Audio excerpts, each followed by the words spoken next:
खुलुमबाय रायजोफोर, दिनै फुंबिलिनि खौरांफोरा जाबाय। गिबि खौराङाव दङ बांलादेशआव फिन आरोबाव सोमजिदों दुंहाव थासारि। बांलादेशआव थांनाय गोबां दानफोराव गोबांथार आयेन बेरेखायै माखासे इनाय बुथारनाय जाथायफोरा जालांदोंमोन। बेबादिनो फिन आरोबाव हिन्दु सुबुंनि सायाव खास्रि बिस्रि इनाय अनागार खालामनाय जाथाय। बांलादेशआव सासे हिन्दु सुबुंखौ गोथाङैनो सावथारनाय जाथाया सोराङाव फैदों। मिथिनो मोननाय बायदिब्ला उस्मान हादी मुंनि सासे हिन्दु सुबुंखौ गोथाङैनो फासि होनानै सावथारदों, जेराव बे जाथायखौ लानानै बांलादेशआव सोमजिदों गिख्रंथाव दुंहाव थासारि। सुलुङाव फोरमायथिनाय बायदिब्ला 20 दिसेम्बर 2025आव बांलादेशनि ढाकायाव शरीफ उस्मान हादीनि गोथै देहा सावनाय, बेखौ लानानै रैखाथि हान्जाफोरा हादोरनि पार्लियामेन्ट कमप्लेक्सनि दरखं मोखाङाव नेनानै दं। गोबांथार बेनि हेंथायै सोमावसारदों। बांलादेशआव सोमावसारगिरिफ्रा सनिबारखालि एबा 20 दिसेम्बर खालि थामथि सानसिम सोलिबाय थादोंमोन, जेराव सोमावसारगिरिफ्रा 2024 मायथाइनि जुलाइ दानाव जानाय बिग्रायखांनायनि सासे मुंदांखा लाइमोन दैदेनगिरि शरीफ उस्मान हादीनि बुथारगिरिखौ साजा होनो दाबि खालामदों आरो बे समाव राजथावनियाव गोख्रों रैखाथि सिङाव बिथांनि गोथै सह'खौ जोबथा बिदाय होनाय जादोंमोन होनना मिथिमोनदों। दाउ ट्रिलिं एबा बेंगल फ्लरिकानखौ बुथारना संना जानायनि दायाव पुलिसआ सानै सुबुंखौ हमबाय। चिरां जिल्लानि सिङाव गोदानै गायसनजानाय सिखना जोहोलाव नेशनेल पार्कनि साखाथियाव थानाय खुंग्रिंआव मोनसे जाथाय जानानै थाङो। गोमालांनो हमनाय हारिसा बेंगल फ्लरिकान दाउखौ मैहुर खालामनानै जानाय जादोंमोन आरो बेंगल फ्लरिकानखौ दाउखौ जानो नागिरना बेखौ संनानै लानाय सावगारिखौ ससियेल मिडियायाव आपल'ड खालामदोंमोन। ससियेल मिडियायाव गोसारनायनि उनाव आरो नुनायनि उनाव हाग्रा बिफाननि जिब जुनार संरैखाथिनि थाखाय खामानि मावनाय आबहावा बिगियानगिरिफोरनि गेजेराव गोबां फिनजाथाय सोमजिखांहोदों।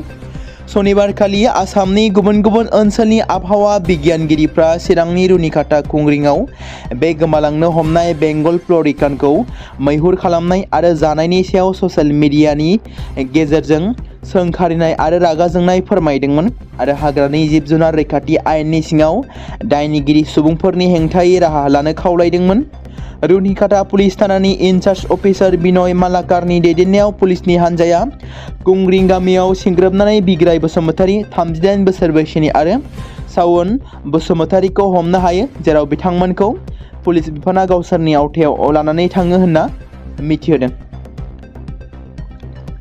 हादोरनि गाहाय मन्त्रि नरेन्द्र मदिया गुवाहाटी बिरखं गाथोनाव थानाय लकप्रिय गपिनाथ बरदलैनि गेदेर मुसुखाखौ बेखेवबाय।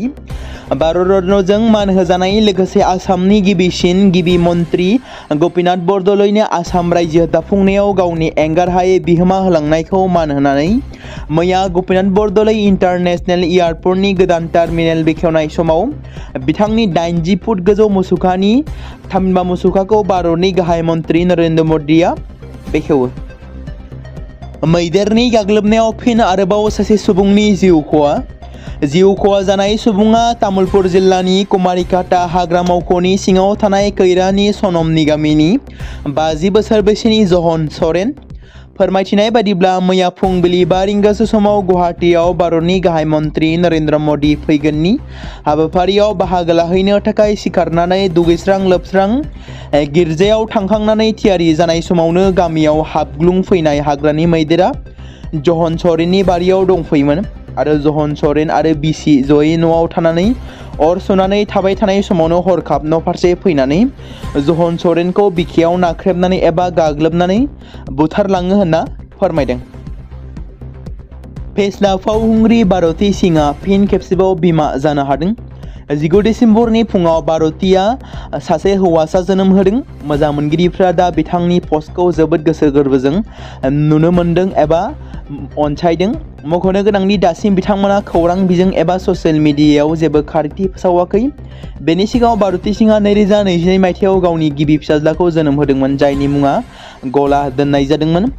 भारती आरो हर्षनि नखरा दा खुसिजों बुंफबदों, नाथाय बयबो बिथांमोननि मावख'आरि फोसावनायखौ नेगासिनो दं होनना मिथिमोनदों। गलाघाट जिल्लानि सिङाव थानाय नाम्बर दखरा दुलाराय बर' फरायसा आफादा मैया सानसेनि हाबाफारिजों 36थि थान्दै जखन्थाइखौ दखरा एबसुनि लांदां फोथाराव खुंफुंनाय जायो। बे जखन्थाइजोंनो लोब्बा लाखिनानै खुंफुंनाय गेवलां मेलाव गाहाय आलासि महरै बाहागो लायो दुलाराय बर' फरायसा आफादनि मानगोनां नेहाथारि बिरखां नार्जारि बिथाङा। हाबाफारियावनो गेवलां मेलनि बेखेवगिरि महरै बाहागो लायो गलाघाट जिल्ला एबसुनि आफादगिरि प्रदीप बसुमतारी आरो बिथांजों लोगोसे जर'खा आलासि महरै बाहागो लायो BKWSनि मावफुं सोद्रोमा प्रदीप सोरगियारि बिथाङा। हाबाफारियावनो आरोबाव बाहागो लायो BPCCनि लोगो गाहाय लिंथुमगिरि नीलेश्वर ब्रह्म बिथाङा। गोबां समफोरावनो BTCजों लोगोसे आसामाव माखासे इउनिसेक्स चेनेलफोराव आयेन बेरेखा हाबा मावग्रा खायसे दुथां लाइमोनफोरखौ हमनानै आयेन बादि साजा होदों, जेराव पुलिस बिफाना माखासे गाज्रि फालांगिरि हाबा मावग्राफोरखौ हमनानै गावसोरनि आवथायाव लानानै थांदों आरो आयेन बेरेखायै बेफोरबायदि हाबा मावग्राफोरखौ गोख्रों नोजोर लाखिबोदों। थेवब्लाबो बेफोरबायदि आयेन बेरेखा हाबा मावग्राफ्रा उन जानानै थाङाखै। बेबादिनो फिन आरोबाव आसामनि नुसुंसे रायजो मणिपुराव सानै गाज्रि फालांगिरियाव लोब्बा गोनां थामहिनबा आयेन बेरेखा हाबा मावग्रा सानै लाइमोनखौ हमनो हादों। सासे सुबुंखौ हमनानै आयेन बादियै साजा होनो थाखाय खावलायदों, लोगोसे सासेखौबो हमनानै पुलिस बिफाना गावसोरनि आवथायाव लानानै थाङो होनना सुलुङाव फोरमायदों। फालांगि आरो हारिमुआरि दावबायनायनि गेजेरजों अरायथा जिउ खांहोनायनि सायाव चिराङाव सावराय जथुम सेमिनार खुंदों। चिरां जिल्लानि बार-भुटान सीमा ओनसोल सान्तिपुरनि सुजित नार्जारि मेम'रियेल हलाव फालांगि आरो हारिमुआरि दावबायनायनि गेजेरजों अरायथा जिउ खांनायखौ फोजौखांनाय आरो आयदानि सायाव सानसेनि मोनसे सावराय जथुम खुंफुंनाय जालाङो। बे सावराय जथुमखौ नर्थ इस्ट काउन्सिल NEC शिलंनि राङारि मददजों बड'लेण्ड मुलुगसोलोंसालिनि आइजो फरायसं मिरुआ खुंफुंनाय जादों। सावराय जथुमखौ बेखेवनानै होयो बड'लेण्ड मुलुगसोलोंसालिनि vice chancellor professor BL Ahuja बिथाङा। बिथाङा गावनि बेखेवनाय बिबुंथियाव बड'लेण्ड ओनसोल थामहिनबा BTCआव अरायथा जिउ खुंनायनि खाबुफोरखौ थि खालामनो थाखाय फालांगि, थागिबि गियान खान्थि आरो हारिमुआरि दावबायनायखौ खौसे खालामनायनि गोनांथिनि सायाव नोजोर होयो।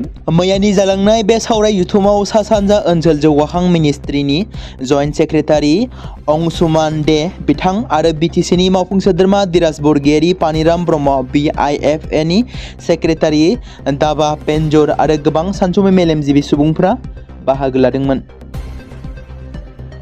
T20 बुहुम कापनि थाखाय भारतनि हान्जाखौ फोसावनाय जाबाय। मुम्बाइआव थानाय BCCIनि गाहाय मावख'आव जानाय मोनसे मेलाव बे थिरांथाखौ थि खालामनाय जायो। BCCIआ 7 फेब्रुवारि खालारनिफ्राय जागायनाय T20 बुहुम काप 2026नि थाखाय सा 15 सोद्रोमानि हान्जाखौ सूर्य कुमार यादवनि केप्टेनाव फोसावदों। मख'नो गोनांदि बे हान्जाया फैबाय थानाय निउजिलेन्ड दावबायनायनि हेंथायै T20 सिरिजबो गेलेगोन। T20 बुहुम काप 2026नि थाखाय टीम इन्डियानि पे एटेकखौ जसप्रीत बुमराहआ दैदेनगोन। स्पिन एटेकनि बिबान बारुण चक्रवर्ती, कुलदीप यादवआ आखायाव लागोन। बेनि अनगायैबो हार्दिक पान्ड्या आरो शिवम दुबेखौ टीम इन्डियायाव अलराउन्डार महरै सायख'नाय जादों। सोमोनांथाव बाथ्राया बेनोदि स्टार क्रिकेटार शुभमन गिलआ बे हान्जानिफ्राय जानगाराव थादों। गुबुन फारसेथिं ईशान किशनआ बयखौबो सोमोनांहोनानै हान्जायाव जायगा आवग्रिनो हादों। फैगौ फेब्रुवारि दानाव हादोराव T20 बुहुम काप खुंफुंजागोन। T20 बुहुम काप 2026नि थाखाय भारतनि हान्जायाव सूर्य कुमार यादव, केप्टेन अभिषेक शर्मा, सूर्य सेमेसन, विकेटकीपर ईशान किशन, हार्दिक पान्ड्या बिथांमोनाबो बाहागो लागोन।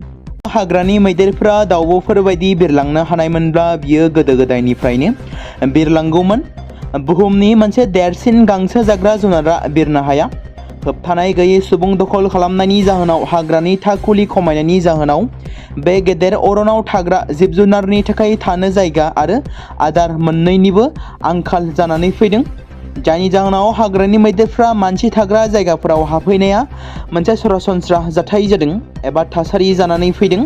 बेजों लोगोसे सुबुं अनजिमा बांनाया आरोबाव मोनसे जेंना सोमजिहोदों। बेफोर जेंनाफोरनि गेजेराव मैदेर रैखाथि आयदाया जर'खायै साननो गोनां जानानै फैदों, जायखौ 20 दिसेम्बर 2025 खालारखालि फुंबिलियाव नगाव जिल्लानि सांसुरा काम्पराव जानाय मोनसे दुखुनांथाव जाथायनि गेजेरजों फिन खेबसेबाव मिथिनो मोननाय जादों। मख'नो गोनांदि सा 600सो दावबायारिफोरखौ लानानै केपिटेल एक्सप्रेस ट्रेनआ मिज'रामनि राजथावनि आइजलनि साखाथियाव थानाय सेरां निउ आइजलनिफ्राय दिल्ली आनन्द बिहार टार्मिनेलसिम थांगासिनो दंमोन। जाय समा फुंनि 2:17 रिंगा जाबायमोन जेब्ला हाई स्पीड ट्रेना कानपुर यमुना मुगाव रेल लामाखौ बारगासिनो दंमोन। अब्ला बेयावनो सांसुराय मुंनि जायगायाव बारनाय हाग्रानि मैदेरफोरनि फालोजों सौग्रावो। बे जाथाया ओरैबायदि गिख्रंथावमोन दि ट्रेनाव 8 बैसोगोरा मैदेरफोरा जायगायावनो सौग्रावनानै जिउ गोमायो आरो गुबुन गोबां मैदेरफोरजों लोगोसे गोबां सुबुंफोराबो जोखोम जानायनि खौरां मोननाय जादों।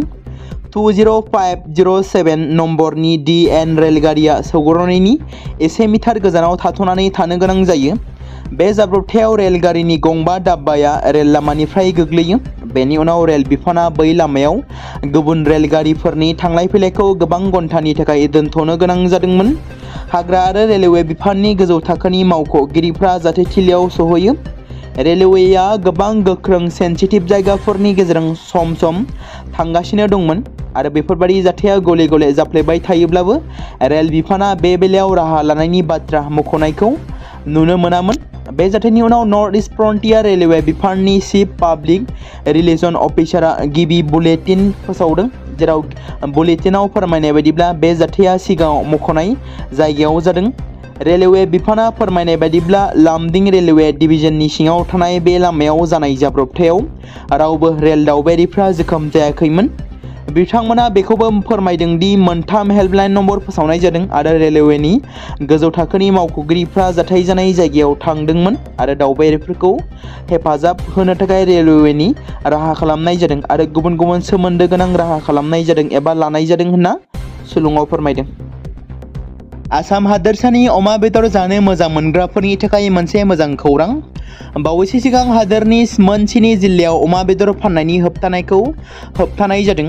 बे गोख्रों राहाखौ गुबैयै सोरखारजों आफ्रिकानि स्वाइन लोमजानायनि गोसारनायखौ होबथानो थाखाय लानाय जादोंमोन।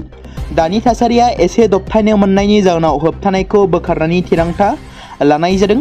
मख'नो गोनांदि आफ्रिकान स्वाइन फेभारआ गोसारलांनाय जाथायखौ नोजोर होनानै थांनाय 16 नभेम्बर खालारनिफ्राय जरहाट, शिबसागर, डिब्रुगड़, धेमाजि, लखिमपुर आरो दरं जिल्लाफोराव अमा बेदर फाननाय आरो जगायनायखौ बन्द खालामनाय जादोंमोन। बावैसो सिगां सेम्पल टेस्टआव आफ्रिकान स्वाइन फेभारनि थाखाय नेगेटिभ मोननायनि उनाव बेदर फाननायनि सायाव होबथानायखौ बोखारनाय जादों। नाथाय जिल्ला गेजेरारि अमा बेदर जगायनायाव सिगांनि होबथानाया सोलिबाय थागोन। बेनि अनगायैबो जिब जुनार फिसिनाय भेटेरिनारि सिबिथाय बिफाननि सुलुंनिफ्राय मिथिनो मोननाय बायदिब्ला फोरमान बिलाइ मोननाय अमा बेदरखौ रायजोनि बायजोनिफ्राय जगायनो हागोन। अमा लोमजानाय एबा अमा बेमारनि गोसारनायनि जाउनाव बे जिल्लाफ्राव गोनांथार अमाफोरखौ बुथारनाया अमा फिसिग्राफोरनि थाखाय गोबां जेंना सोमजिहोदों। बराक हायेनखौ रैखाथि गोनां करिडर हिसाबै लानानै हादोरनाङारि स्मागलारफोरनि मोनसे हानजाया बावैसो बर्मानि सिगारेटनि सिखाव फालांगि खालामनो जागायदों। बिसोर कौटि कौटि रांनि गुबुन हादोरारि सिगारेट जगायनो थाखाय सेक्रेट कम्पार्टमेन्ट गोनां ट्राकफोरखौ बाहायदों। म्यानमारनिफ्राय काचार जानानै मिज'रामसिम आरो बेनि उनाव रायजोनो बेफोरखौ जगायनाय समाव काचाराव 250 कार्टन बार्मी सिगारेट जब्द खालामनाय जादों। मोनसे गुमुर खौरांनि सायाव बिथा खालामनानै गुमब्रा पुलिस थानानि बिबानगोरा प्रणब मिलिनि दैदेननायाव पुलिस हानजाया दिगराकाल चेक पइन्टआव सिग्रोमो आरो बेसेबांबा बिबांनि गुबुन हादोरारि सिगारेट बोखांनो हायो। पुलिसआ मिज'रामनिफ्राय फैनाय MH46DM 4236 रेजिस्ट्रेशन नम्बरनि गंसे कन्टेनारनि सेक्रेट कम्पार्टमेन्टआव सिग्रोमो आरो सिगारेटफोरखौ बोखांनो हायो। पुलिसआ गं 250 कार्टनाव गासै 50,000 सिगारेट जब्द खालामनो हायो। आयेन बेरेखा सिगारेट सिखाव फालांगि खालामनायनि दायाव सानै सुबुंखौबो लोगोसेनो खायो आरो हमजानाय सुबुंफोरखौ पुलिसआ गवालपारा जिल्लानि शहीद आहमेद आरो इद्रिस आली होनना सिनायथि मोननो हादों। क'क्राझार जिल्ला बर' थुनलाइ आफादनि 51थि बोसोरारि जथुम्माखौ बिसमुरि ओनसोलनि बासबारि गोजौ फरायसालिनि गेलेग्रा फोथाराव 20-21 दिसेम्बर 2025 साननैनि मेहेरगोनां हाबाफारि लानानै खुंफुंनाया दिनैनिफ्राय जागायबाय। दिनै हाबाफारि बायदियै क'क्राझार जिल्ला बर' थुनलाइ आफादनि आफादगिरि बिजेल कुमार बसुमतारी बिथांनि मासि लाना दैदेननाय सावराय मेलाव आयदा हिसाबै बादायारि मुगायाव सोलोंथाइखौ संदाननायनि गोनांथि, जेंना आरो खाबुफोर, बेयाव सावरायगिरि फुंखा सुबुं महरै जोंनि दुलाराय बर' फरायसा आफादनि मानाव गेदेर लोगो आफादगिरि खोरोमदावारि बिथाङा बाहागो लायो। बिथाङा गावनि बिबुंथियाव जोंनि फरायसाफोरखौ थांखिनानै मेंनाय बानायखौ गोजानाव दोनना गोग्गो सोलोंथाइ लानानै गावनि थांखिसिम सहैना हादरनि ओनसोलनि आरो बर' माहारिखौ गेरेमसा हारि दानायाव बाहागो लानो खावलायो। बे हाबाफारियावनो जर'खा आलासि महरै दुलाराय बर' फरायसा आफादनि मावख' नेहाथारि रोदोम बसुमतारी, क'क्राझार जिल्ला एबसुनि सुबुं फोनांजाब नेहाथारि सोमदोन नार्जारी, क'क्राझार जिल्ला बर' थुनलाइ आफादनि दैदेनगिरि बिसमुरि ओनसोलनि फोरोंगिरि मेलेमजिबि सुबुंफोराबो बाहागो लायो आरो हाबाफारियाव फरायसुला फरायसुलिफोर आरो रायजो राजाफोरनि गोख्रों नुजाथिनायाव जोबनानै थाङो। मोनसे गिख्रंथाव आरो इनायै बुथारनाय जाथाय, जेराव बे गिख्रंथाव आरो इनाय बुथारनाय जाथाया जादों मध्य प्रदेश रायजोआव। मख'नो गोनांदि सासे 42 बोसोर बैसोनि बिफायानो गावनि 20 बोसोर बैसोनि असे फिसाजोखौ इसिङारि सोमोन्दो खालामनानै गोबौ हाथियारजों गाग्लोबनानै बुथारदों। बे जाथायखौ लानानै मध्य प्रदेश रायजोआव गोबां दुंहाव थासारि सोमजिदों आरो मोनसे गिखांनाय थासारिबो लाबोदों। रायजो राजाफ्रा जाथायखौ खालामखांनायनि उनाव पुलिस बिफाननो मिथिहोदों आरो जाथाय जाखांनायनि उनाव बे जाथाया खौरां मोननायनि उनाव पुलिस बिफाना जाथायनि दायनिगिरिखौ हमो। बेराफारसेथिं जाथायथिलियाव थांनानै बुथारग्रा दुथां बिफाखौ हमनानै लाना थाङो आरो बुथारजानाय फिसाजोनि मुंखौ कृष्णा आरो बुथारग्रा दायनिगिरि बिफानि मुंखौ आकबल होनना सिनायथि मोननो हादों।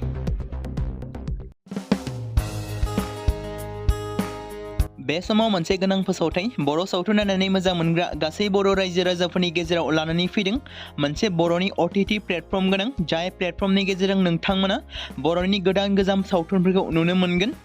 थांनाय माखासे बोसोर सिगां बर'नि गेजेराव लानानै फैनाय निउबो एप बायदिनो फिन आरोबाव लानानै फैदों बर' रायजो राजाफोरनि थाखाय। बे बाथ्राखौ मख'नाया गोनांदि 2025 मायथाइनि जानुवारि दानाव ओंखारनाय आंगो स्ट्रीम मुंनि मोनसे OTT प्लेटफर्म गोनां निउबो एपनि गेजेरजों नोंथांमोना गोबांथार बर'नि सावथुनफोर जेरै ट्रेजेडी, रमान्टिक, एक्शन आरो कमेडीजों बुंफबनाय सावथुनफोरखौ नुनो मोनगोन। जेरै सनानि नखर, थांखि गैयै समाज, अनसुला आफा, हिर', बिमा बायदि बाजै, अर, थैसाम, वान्टेड, संदान आरो रं नाम्बार बायदि सावथुनफोरा मख'जाथाव। बेफोर सावथुनफोरखौ नायनो थाखाय नोंथांमोना गिबियावनो आंगो स्ट्रीम एपखौ गावनि मबाइलाव थानाय प्ले स्ट'रनिफ्राय डाउनल'ड खालामनानै लोगोसे इनस्टल खालामनानै गावनि मबाइल नाम्बारजों लगइन खालामनानै लाग्रोनांगोन।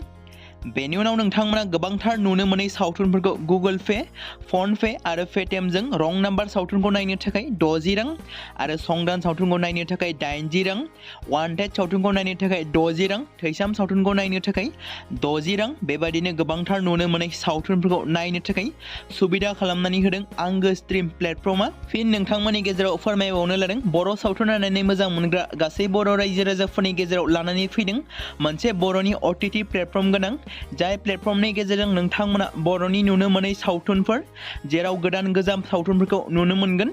बे बाथ्राखौ मख'नाया गोनांदि 2025 मायथाइनि जानुवारि दानाव दिहुनजानाय आंगो स्ट्रीम मुंनि मोनसे OTT प्लेटफर्म गोनां एपनि गेजेरजों नोंथांमोना गोबांथार बर'नि ट्रेजेडी, रमान्टिक, एक्शन आरो कमेडीजों बुंफबनाय सावथुनफोरखौ नुनो मोनगोन।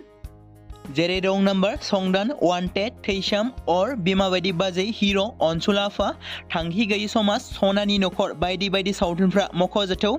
बेफोर सावथुनफोरखौ नायनो थाखाय नोंथांमोना गिबियावनो आंगो स्ट्रीम एपखौ गावनि मबाइलाव थाखानाय प्ले स्ट'रनिफ्राय इनस्टल खालामनानै गावनि मबाइल नाम्बारजों लगइन खालामखांनायनि उनाव नोंथांमोना गोबांथार नुनो मोनै सावथुनफोरखौ गुगोल पे, फन पे आरो पेटिएमजों रं नाम्बार सावथुनखौ नायनो थाखाय 60 रां, संदान सावथुनखौ नायनो थाखाय 80 रां, वान्टेड सावथुनखौ नायनो थाखाय 60 रां, थैसाम सावथुनखौ नायनो थाखाय 60 रां बेफोरबायदिनो अर सावथुनखौ नायनो थाखाय 60 रां पे खालामनांगोन। बेबायदिनो गोबांथार नुनो मोनै बर' सावथुनफोरखौ नायनो थाखाय सुबिदा खालामनानै होदों आंगो स्ट्रीम प्लेटफर्मा।